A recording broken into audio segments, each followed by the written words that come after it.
On the outside, it looks like a store at the mall. But this is the new home for the GAR Memorial Association's museum. Inside, artifacts from the Civil War that have been collected and displayed for more than a century. If you follow me here, I'll show you. Hal Myers shows us around the museum's latest home, thrilled it's now in a prominent location.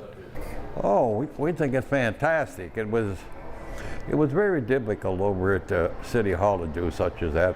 All of this was in the basement of City Hall for 14 years, but the Museum Association dates back to 1894 to tell the story of the Grand Army of the Republic. You may have heard of the GAR, but did you know it was like the VFW or American Legion for Civil War veterans? Back then, one of the most powerful and well-known organizations in the country, for a good reason. Some of them went through terrible times, and some of them struggled, and it became very difficult for them after the war was over. For Hal, keeping this museum alive is personal. And that was one of my biggest goals, because I found out my grandfather died in the Civil War prison, and he went unknown until I finally found him and was able to establish and get him a tombstone. Now he gets to help visitors search their family history. This tells who the soldier was, the veteran that served here. There's an extensive library to research veterans.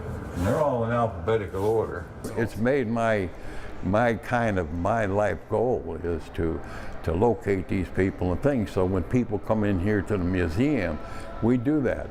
The Civil War wasn't fought in our part of Pennsylvania, but this museum tells the story of how thousands of people from here fought in it.